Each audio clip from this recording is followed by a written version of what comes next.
The China Global South podcast is supported in part by the Africa-China Reporting Project at Wits University in Johannesburg and by our subscribers. Thank you. If you'd like to subscribe for daily news and exclusive analysis about every aspect of China's engagement in Africa, Asia, and throughout the developing world, go to ChinaGlobalSouth.com/subscribe. Hello and welcome to another edition of the China Global South podcast, a proud member of the Sinica Podcast Network. I'm Eric Olander in Ho Chi Minh City, and as always, I'm joined by China Global South's managing editor, joining us today from Berlin, Germany. A very good morning to you, Cobus. Good morning. Cobus, it was only a month ago, it's hard to believe, but it was only a month ago that Chinese and Indian military commanders met high up in the Himalayas for a round of talks that went surprisingly well. This was the 19th round of joint military talks. Now, these military talks happen at a mid-rank. They're not very high level, but they're very important because this is some of the only communication that's happening these days between China and India. And surprisingly, after 18 rounds where they haven't really gone very well, the 19th round went very well, and expectations were that this was going to lay the groundwork for Chinese President Xi Jinping and Indian Prime Minister Narendra Modi to meet when they were going to get together at the BRICS summit in Johannesburg, which we all saw. Now, during the BRICS summit, we were all watching the body language of both leaders very, very closely, and just to see how would they interact with one another. Do you remember back in Uzbekistan, when they did the Shanghai Cooperation Organization Summit, the SCO Summit, those two could barely look at each other. And so the body language was really telling about the state of relations. So here we saw on the BRICS Summit, or at the BRICS Summit, that they actually were very pleasant. While she was, polite, they didn't avoid each other, but there was no kind of warm fuzziness. Now, while the Chinese and Xi were having a number of bilateral meetings with various leaders during the BRICS, they had the photos, the tables, the flowers, the handshakes, all those different things. We never saw one with Modi, and that was what everybody was looking for. But midway through the summit, and this took place on a Wednesday, we got word that the two leaders apparently casually met. There were no photos, no handshakes, none of the usual protocols that come with this kind of meeting. And it was only released on Thursday, just before the end of the summit, that they had actually met. And that just gives you a sense of how incredibly sensitive this all was. Now, everybody thought, there you go. This is progress. At least they're talking to one another. Okay, we didn't see it. There was no hugging, there was no shaking hands, there was no smiles. But at least we heard that they were talking. The summit ends, and of course, Cobus, you remember that it ended on a high note with all the new members, and this is the BRICS is finally going to challenge the West, and everybody was really excited about it. And that kind of euphoria lasted all for 48 hours, maybe 36 hours, maybe, because almost as soon as the summit was over and Modi came home, he faced blistering attacks from his oppositions that he was allegedly chasing after Xi. Now, those attacks came in response to a Chinese statement that said the Modi-Xi meeting was done only in response to a request from the Indian side for the meeting, implying that the Chinese did not request the meeting, the Indians did. They also said that the Chinese wanted a formal bilateral meeting, but the Indians didn't. And that really then set India's cable news TV pundits just rolling and saying, here you go, you see, this is the same old stuff. And again, the mood just started souring again. Okay, after a couple of days, things started to calm down. And we kind of got back on and, looking forward to the G20 summit, and the China-India thing kind of moved off the radar for a little bit. And then China drops its new map. Now, for most countries, a map is not that big of a deal. But that is not the case with China here in Asia. China has border disputes with at least a half a dozen of its regional neighbors, and none more intense than with India over its 3,400-kilometer, very poorly defined border. The way that the Chinese drew the border on this new map just infuriated people in India. And it's not entirely sure if the release of the map was coordinated, was intended to kind of be timed at a specific thing, but boy, it just sent everybody, not just by the way in India, but also 5 or 6 countries in Southeast Asia. Interestingly, Russia also had some disputes on the border. They didn't say anything, but there's some folks who pointed out that even the borderline with Russia was kind of weird. Now, since the release of this map last week, things have gone from bad to worse. Just this week alone, India slapped new tariffs on certain Chinese steel imports. Really, the value of those tariffs is not the key issue here. It's a very small amount, but it's just symbolic of the fact that the depth of frustration with the Chinese in the Indian political establishment really has not hit bottom yet. This all comes on top of a year-long crackdown on Chinese tech companies, the expulsion of journalists from both countries, and efforts on both sides to further militarize their positions along the border. So, Cobus, here we are now. Lots has happened in that month since the optimism on those first border talks. After the BRICS summit, there was this excitement that developing countries were now newly empowered and going to be able to challenge and have the muscle to challenge the G7 and some of the Western-led organizations. But if the BRICS' 2 largest members dislike each other as much as the Indians and Chinese seem to do right now, one really has to wonder if the BRICS will ever be able to do anything if these two can't get along. Yeah, that's an issue that has plagued the BRICS for a long time. And one of its features has been that these countries who have beefs with each other find ways of putting it aside or kind of siloing it for the moment in the BRICS. I think the enlargement of the BRICS is going to fundamentally change all of its dynamics. And we still need to see how that's going to go and, how all of these different members are going to work together, because now, obviously there's a whole bunch of other big personalities in the group as well. But I think the larger issue is we've had the G77 summit, and there's all of this conversation, which was particularly prominent during the G20, of whether India is moving towards kind of a natural leadership position for the Global South. And now, of course, no one in the Global South thinks that anyone is a natural leader for the Global South, but, there is this kind of contestation between China and India in terms of their larger international leadership role. And, they're both in their different ways. Developing countries, obviously China's developing country status is controversial, but I think in lots of actual concrete ways, China still is a developing country. And, so they both have a kind of a claim, and they both make a kind of a philosophical claim for being a natural kind of center for Global South, engagement with the Global North, but also Global South, global activism around the reform of institutions. So that kind of fight is very interesting. There's clearly kind of a lot of tension in who steps into that particular kind of leadership role. And I think that also underlies some of the tension. Well, let's get a perspective now from someone who follows this more closely than almost anyone out there. Ananth Krishnan is an associate editor at the Hindu newspaper in New Delhi who focuses on China and foreign affairs in Asia. He's a longtime correspondent based in Beijing.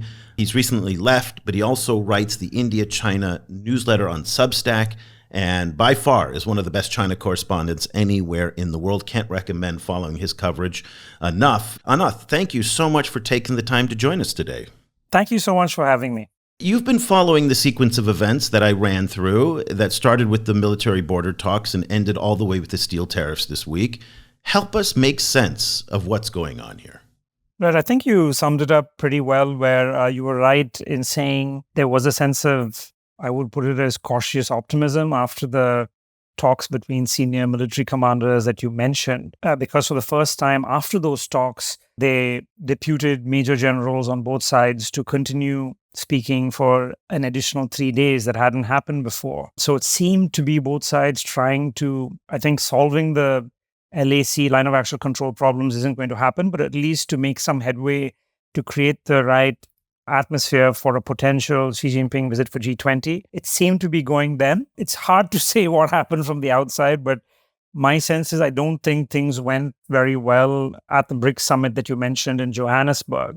In terms of, we can speak about this in more detail, but just in terms of what came out from both sides after this informal conversation that Modi and Xi had, they were saying very different things, and they were even disagreeing about who sought the meeting. Yeah. So it's very clear that I think things didn't go well in Johannesburg. My own hunch is, I think up until the BRICS summit, there was a chance for Xi Jinping to come. But I think that there were also many reasons why Xi Jinping would not want to come to the G20, especially after Russia's president, Vladimir Putin, said he wouldn't be able to be there. But I think that clearly there are, as you mentioned, serious problems in the India-China bilateral relationship. I think it really made itself very clearly felt in Johannesburg and the way both sides engaged.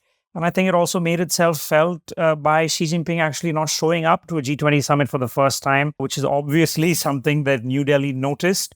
Even though I think New Delhi is quite relieved that, again, we can talk about that more, that it was able to pull off quite a successful summit, even with Xi Jinping's absence. So I just wanted to follow up on the G20 summit.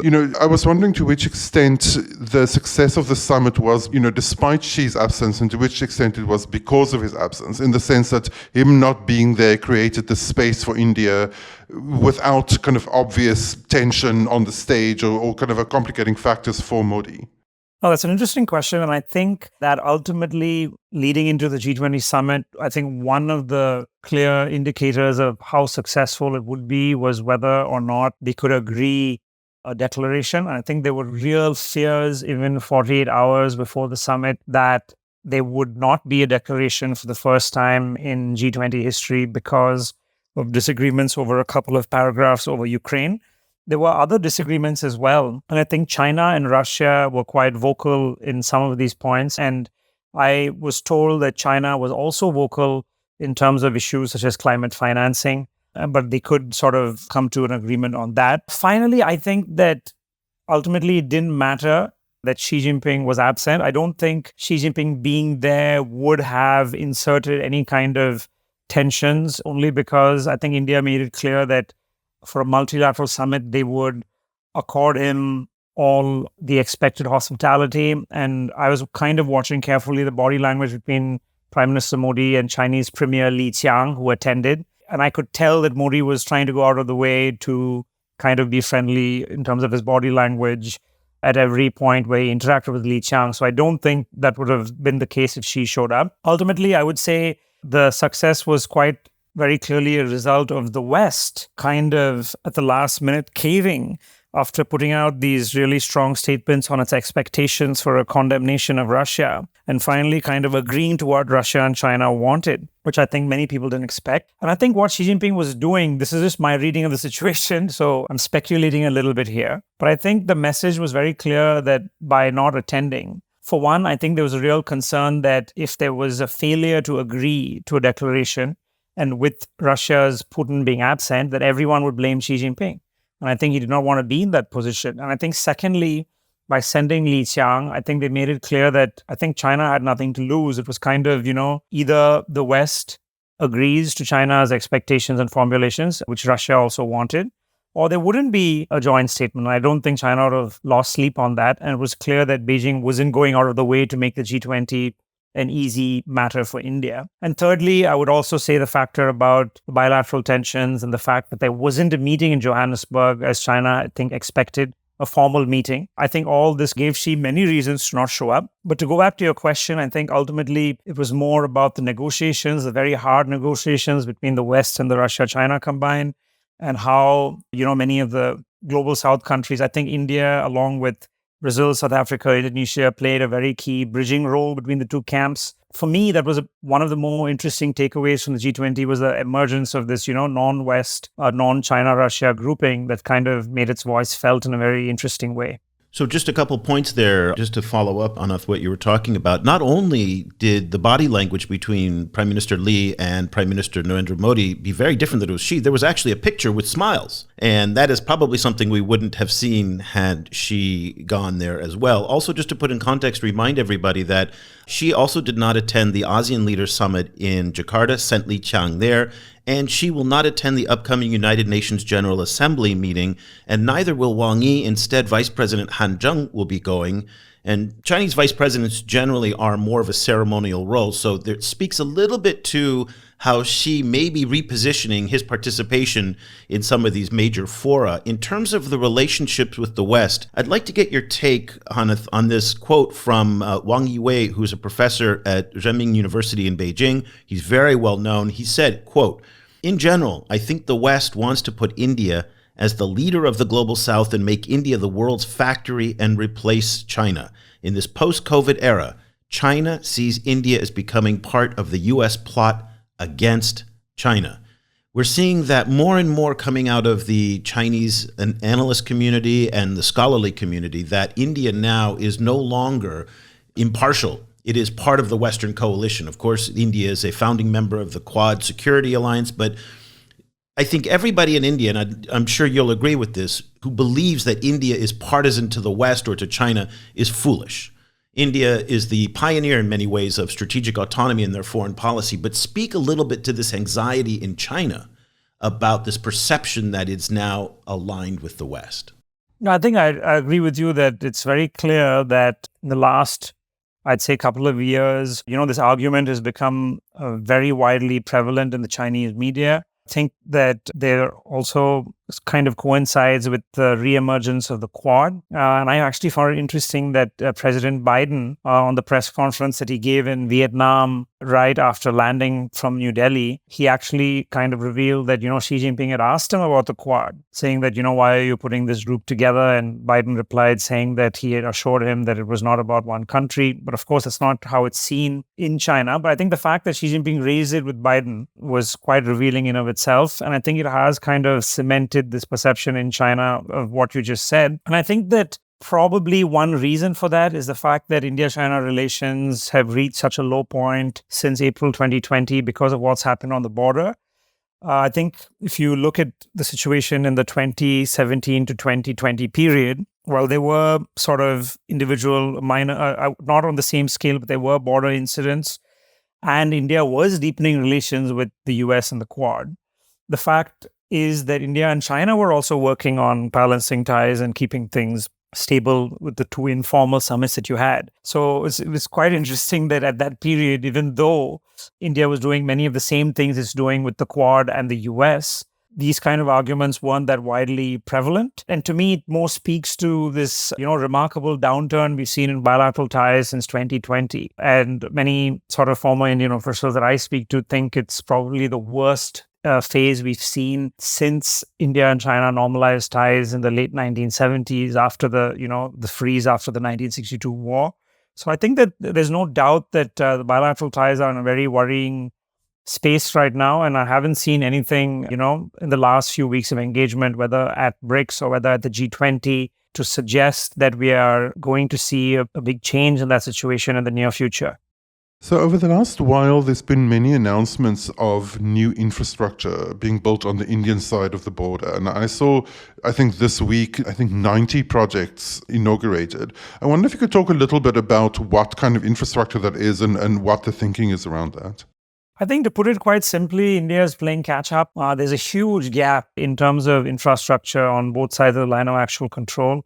And I think for many reasons, in terms of just China's extraordinary capabilities in the way in which it's built roads and railways in Tibet right up to the border. I actually had the opportunity to see some of this firsthand in 2015, which was the only time that I managed to go to Tibet when they were opening a new road back when relations were warming. They were opening a new road that would allow, Indian pilgrims to cross over at Sikkim and enter Tibet to go on to visit Mount Kailash. And at that point of time, I think that some of the other Indian officials who had visited were also kind of, taken aback by the speed at which, they're actually building railways up to the border, right up to Sikkim and Yadong in Tibet.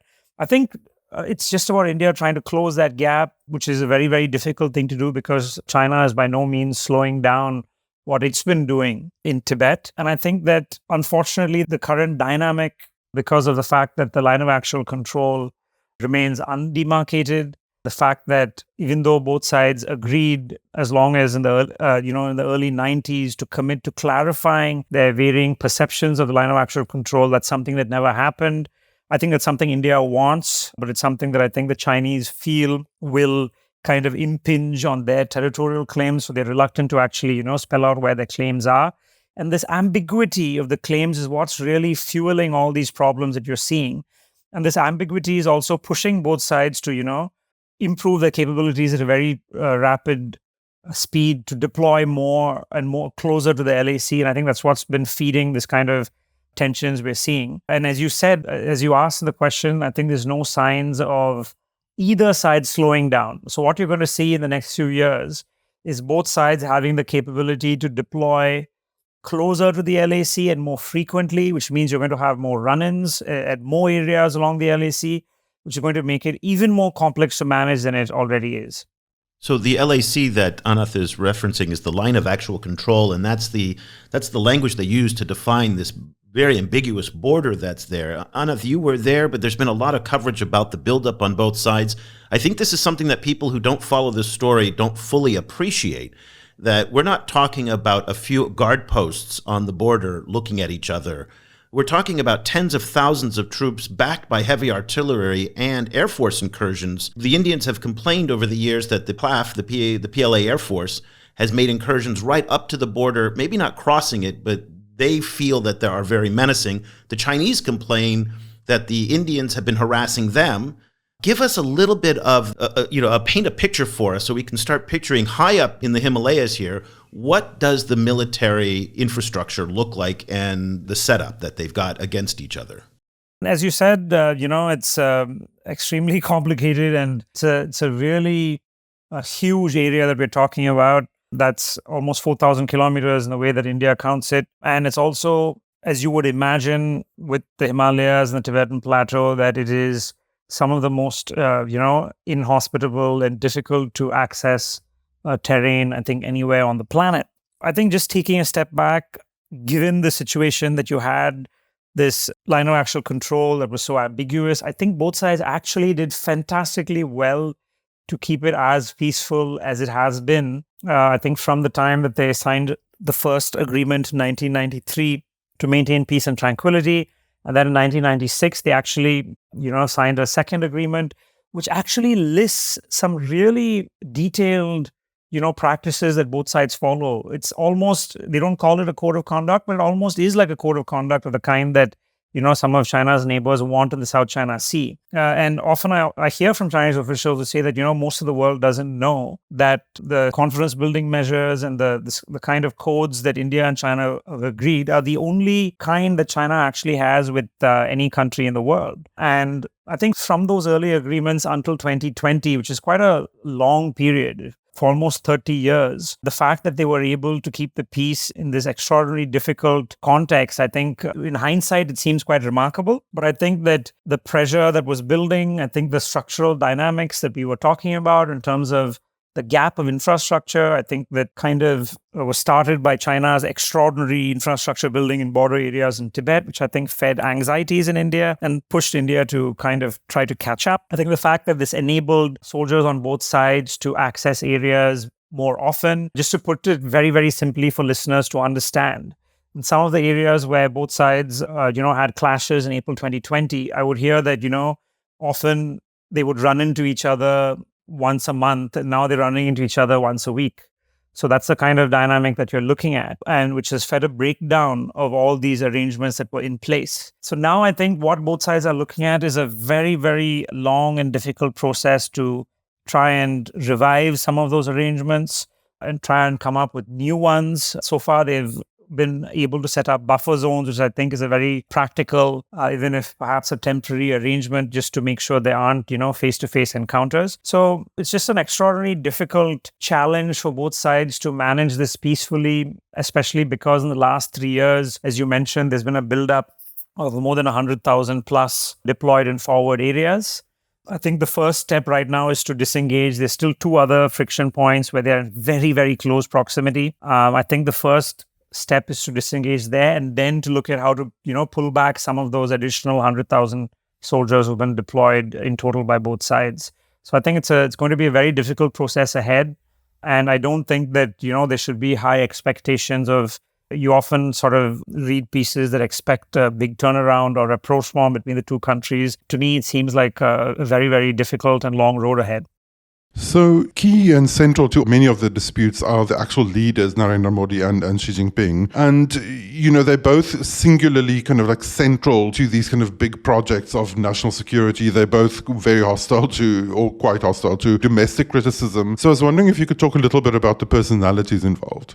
I'd say more than the personalities, to me, as you said, I think for sure in both cases, perhaps in very different ways, you can't divorce the domestic context, which I think in many ways limits what either side can do in terms of having a big change in the situation along the borders. I think there's no denying that. I think on the Chinese side, you've seen in the Xi Jinping period a lot of moves in terms of border security. You've seen in early 2022 a new border law that was passed, which raises expectations on how, even at the local level of governance, at the provincial level, things that are expected in terms of whether it's building civilian settlements closer to the border to reinforce China's claims, whether it's in terms of infrastructure. And you even mentioned it at the top of the show, the new map that was issued, probably a needless new map, given that it didn't really change China's claims, but what it did was inflame passions in many of China's neighbors.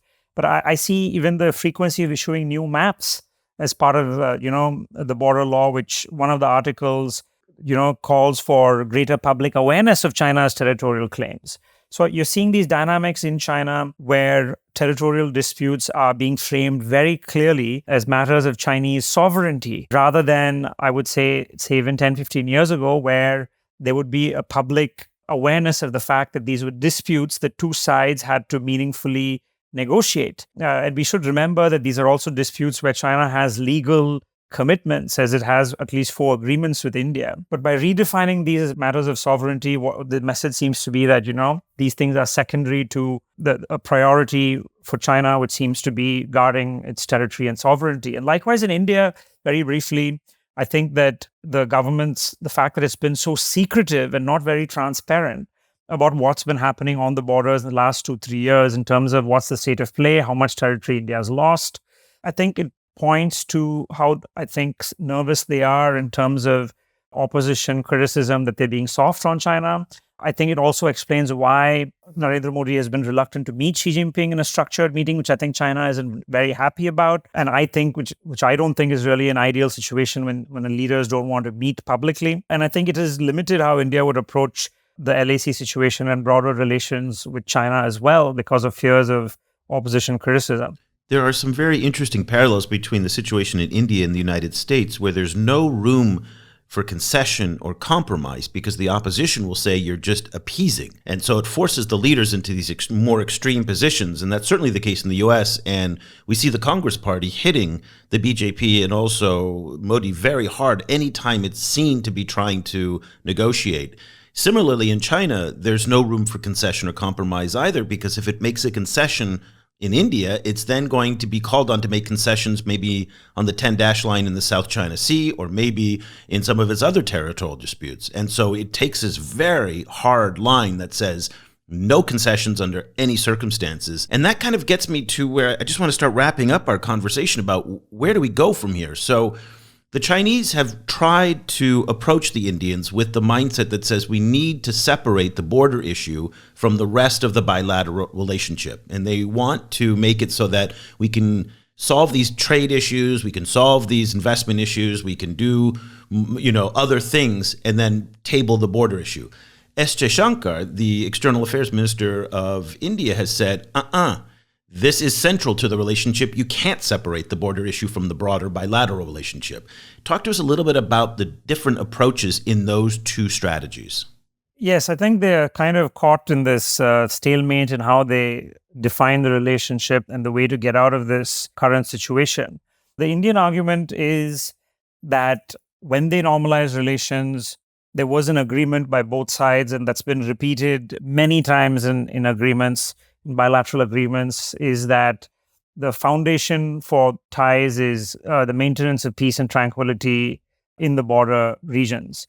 And India's argument is that by ignoring those agreements and severely weakening that foundation, China has reopened the entire sort of premise on which both sides have been engaging for the last 30, 40 years. So their argument is until you restore the situation as it was and follow those agreements which give both sides patrolling rights, that it's very difficult to look at a return to normalcy in other parts of the relationship. And what do we mean by normalcy? Of course, it's a bit of a nebulous concept, but I'm not sure many listeners would be aware of the extent to which ties have really been disrupted. Just to give a couple of examples, as we speak, there isn't a single direct flight between India and China, which is extraordinary given the population and the trade that happens between the two countries. Flights haven't resumed, which they were originally stopped for COVID. And then India hasn't sort of given the green light to resume since then, though there have been requests from the Chinese side.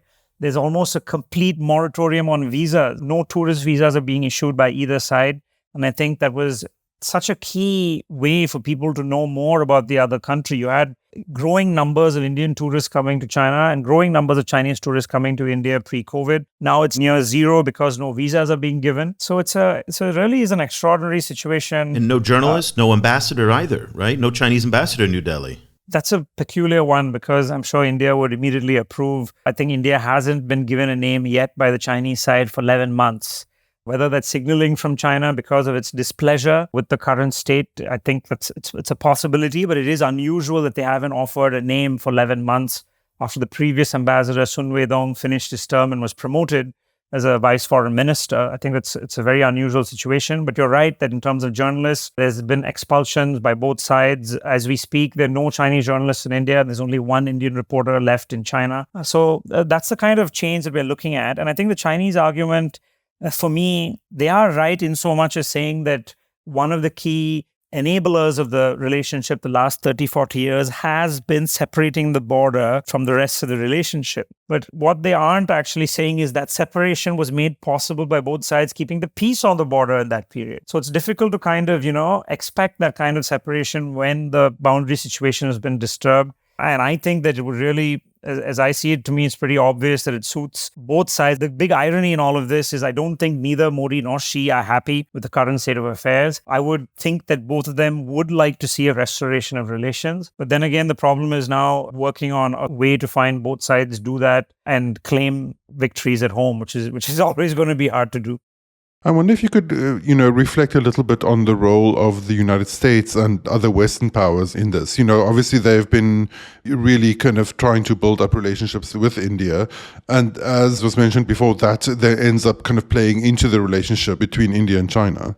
Yeah, I think it's pretty clear there always have been, strong influences to how India-China relations unfold by third countries. And I would say the United States-India relationship on this side and the China-Pakistan relationship on the other side have always been, seen by Delhi and Beijing as major irritants respectively. However, to me, the Chinese sort of commentaries that you see, which blame squarely the United States for the current state of affairs, it doesn't quite sort of make sense to me only because I see it as such a clearly bilateral problem. And that's a bilateral problem deriving from actions taken on the boundary. And that's something that you don't see acknowledged much, in the Chinese press. And obviously that would be the case, given that in India's view, at least, it was China that moved into all of these gray zones and decided to occupy them and deny India's patrolling rights. So I think blaming the US for that is something that you see very widely in the Chinese press. But to me, doing that doesn't really help understand the nuts and bolts of the problem, which is a fundamentally bilateral problem of how India and China manage the LAC. I don't think there's a huge role that the US has played or is likely to play in the LAC situation, which I think is the sort of key fact that's determining the state of relations as we speak, and also the biggest problem that needs to be resolved or at least managed better if they're going to look at restoring ties. Ananth Krishnan is an associate editor at The Hindu, based in New Delhi, formerly in China for a long time. And now he covers China and foreign affairs all throughout Asia. Again, one of the sharpest minds in the China watching space. Thank you so much, Ananth, for joining us and for sharing your insights and helping us to better understand this incredibly complex situation. If people want to follow what you're reading and writing these days, what's the best way for them to stay in touch? Well, thank you so much again for having me. It's always a pleasure to speak with you both. I write for the Hindu newspaper, so you can check out our website for coverage that we have, not just by me, but my colleagues as well, on India's foreign policy and India-China relations. As you mentioned, I also have a Substack, but to be honest, in the last few weeks, I haven't been very regular with it, but you can check out past writings on it. And I endeavor to be more regular with the newsletter, which kind of tries to keep people up to date with some context on what's happening on India-China relations beyond the headlines. That's something that I've been trying to do as well. I'll put links to that, to the newsletter, also to your links at The Hindu, and also to your feed on X. I don't know if you're still posting on X these days, but it's still a way to kind of stay in touch with everybody. So thank you so much for taking the time. We really appreciate it. Thank you so much. Cobus, I had no idea that there are no flights, there's no tourists. I mean, I knew the situation was bad, but I didn't know it was this bad. And when we talk about an emergence of a Cold War between China and the United States, I think we're already there with India. I mean, this is what the first Cold War kind of looked like, where there was just such deep suspicion, no contact. This situation is far more serious than I think most people outside the region appreciate. And it's interesting because the Chinese discourse oftentimes focuses on what the West is saying about China and the debt trap narratives, all of these, predatory lending, all this stuff. But a lot of it is coming out of India. And this really complicates the suggestion that we've been hearing about this emergence of a new non-aligned movement, or how the BRICS is going to be this force that is going to challenge the G7. And all this euphoria, again, about how there's going to be a leveling of the playing field between the global South and the global North. And one has to think that if the two largest countries in the world are where they are today, is any of that possible? To me, I don't think the BRICS can do anything until we see some type of reconciliation between India and China. Yeah, I mean, there certainly seems to be the emergence of some kind of multipolarity, kind of a messy multipolarity, But we also have to point out that this was a very similar situation in the Cold War too. During the Cold War, like if you read old kind of leftist theory from the Cold War, there was a lot of talk about how if the real problem in the world is a kind of a power imbalance between the West and the rest, then these two massive non-Western powers should work together, but they're not, So I mean that we see that discourse in the 1960s, and we're kind of seeing it now. It's a very interesting kind of weird kind of loop back through history. I think the Chinese framing of the issue that India now is on the side of the West is also highly problematic and flawed. Yes. That, again, I think to assign India any role is foolish. They find their interests occasionally aligned with the West, but they're still very, very loyal to their ties with Russia. They are really the masters of strategic autonomy. And again, this presents problems for Biden as well, because Narendra Modi has a number of human rights issues that he has to contend with. And this whole mantra of democracy versus autocracy that we've been hearing about from the Biden administration really comes into challenge with Modi. I mean, there's no doubt about it. He's controversial when it comes to human rights and the treatment of minorities, particularly Muslim minorities in India. So again, this gets messy very, very quickly. I'd like to shift gears a little bit here and talk about the IMEC. Now, that is the latest acronym that you need to add to your growing list of U.S.-inspired acronyms. This is the India-Middle East Corridor. Did I get that right? India-Middle East European Corridor, I think. Oh, okay. India-Middle East European Corridor. Okay, there we go. That does make sense. So the ME is Middle East and Europe. Okay, so if you're playing bingo at home, add this one to the chart, because here we go again with another massive major infrastructure initiative by the Western powers that's, writing the obituary of the Belt and Road. How many articles I've seen over the past week that says, this is going to be the one that kills the Belt and Road. And you're like, oh, Lord. Okay, so here, try to picture this. It starts in India. Now, originally, it was supposed to start at a port on the west coast of India, but now India said they want it to start more inland so that there's railways inland. It then kind of transcends through 14 countries in the Middle East, through Saudi Arabia, the United Arab Emirates, all the way to Israel, interestingly. And then from Israel, it goes up and into ports of Piraeus in Greece. Evan Feigenbaum at the Carnegie Endowment for International Peace took a little bit of joy in pointing out that this whole adventure ends in a port that is operated by the Chinese state-owned company. So there's certainly a little bit of irony there. I personally don't think this will ever see the light of day, and it will never happen. I was trying to think back, has there ever been an infrastructure project as ambitious as this across multiple continents, more than a dozen countries, tens of billions, possibly even more of dollars of investment, coordination at a level we have never seen before? Think of the project management to do this kind of thing. And then think about the fact that the Biden administration has less than 2 years left in office, and we don't know if the Trump administration will come in. The amount of uncertainty that awaits here. Honestly, the people who put this together, namely the US and the Europeans, do not have exactly the best track record in building large-scale infrastructure in the global south. So what makes anybody think that they're going to be able to build something as ambitious as this across all of these different countries? I don't know. I think it's more vaporware, to be honest with you. Yeah, I mean, I have my doubts too. The Belt and Road was this historical anomaly, among other reasons, because it was happening in a moment where the state in China became much more centralized and centralized around one person. So the main thing for me is who is going to be running it and coordinating it. Because well, that's it. I mean, that is a big thing. And capital too, the money. I do see for the US wanting to, or like insisting on having a central position there, but I have doubts that the other partners would necessarily be so willing to do that, that to have it be a kind of, in some way, a US-centric situation.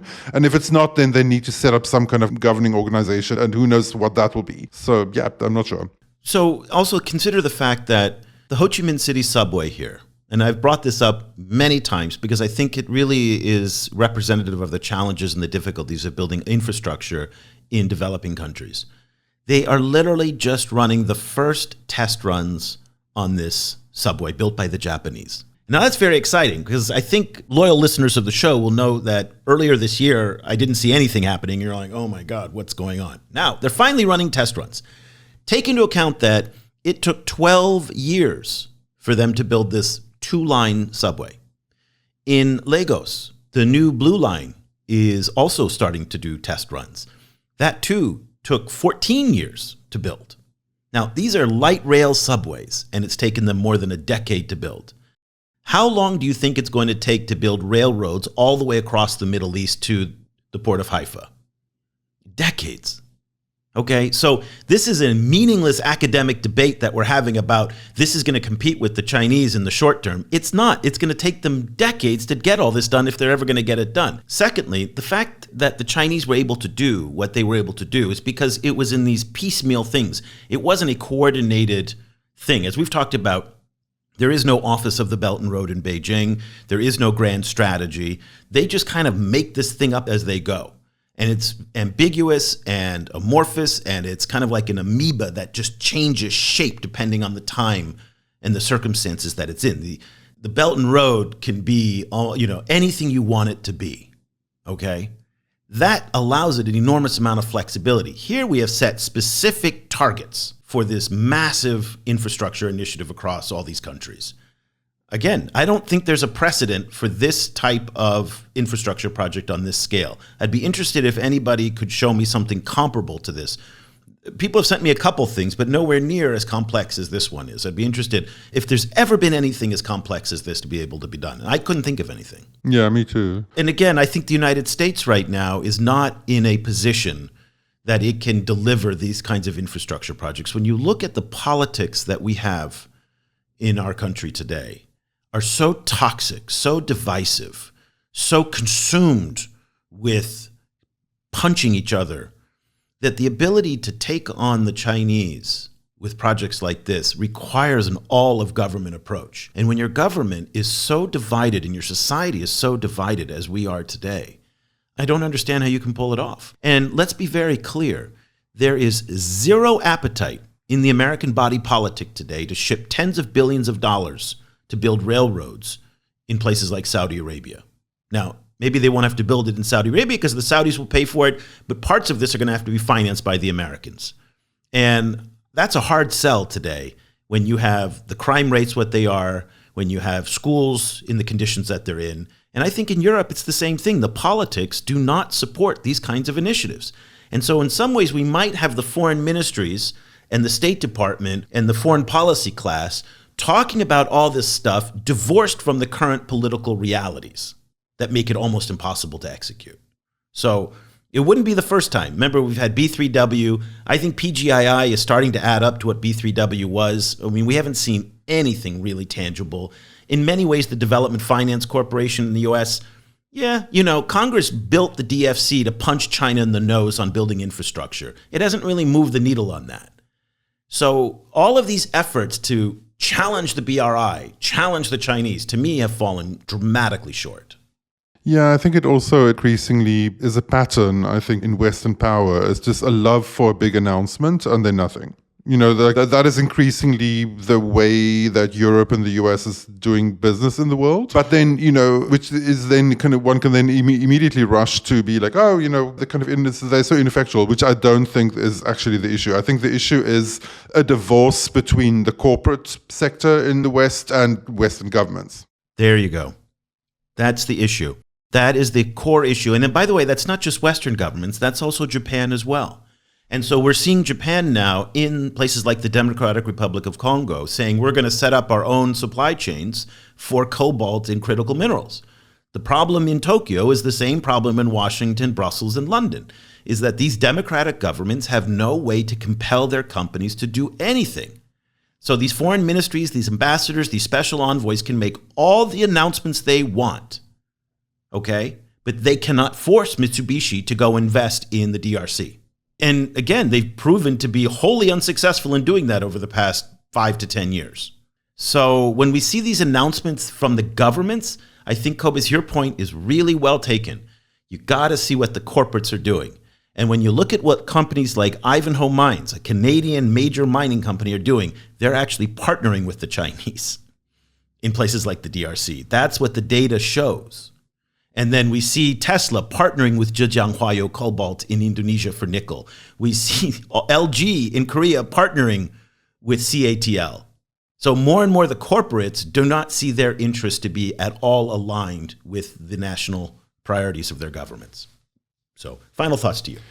Yeah, it's always fun to see the announcement, but I think to a certain extent, Western leaders, they make this calculation that they get a certain bump from a big announcement, and then if they move on and it doesn't happen, then it's not necessarily such a big problem. But I think it kind of becomes a problem because that becomes the thing that they do as just the big flashy empty announcement. So it becomes increasingly defined by that, by, they're going to be making an announcement, I guess, maybe they'll be building a bridge to the moon, So there's a creep there. Well, one of the things that Western leaders, I think, are very, very anxious about is not to lose their norm-setting ability. They're really obsessed about maintaining the role that they've played in setting out how things should work. For example, what pollution standards should be, like those kind of things. So the combination of that and then the big announcements mean that increasingly those governments' power just kind of like lives in this kind of weird discursive space with other rules on the ground. That is not a very healthy place to be leadership-wise.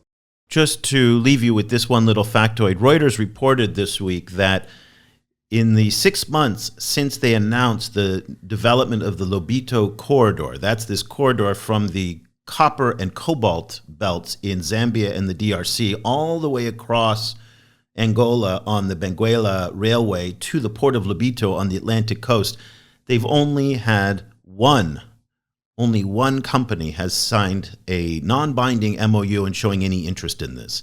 So there is no guarantee that if the US and the European Union, through their PGII and their Global Gateway initiatives, build this infrastructure, then anybody will even come to it. So this is another challenge facing these governments in doing that. So only Ivanhoe Mines has signed a non-binding agreement. The head of the PGII program at the State Department, she held a press conference this week, and she said, don't worry about it. We're all good. Everything's fine.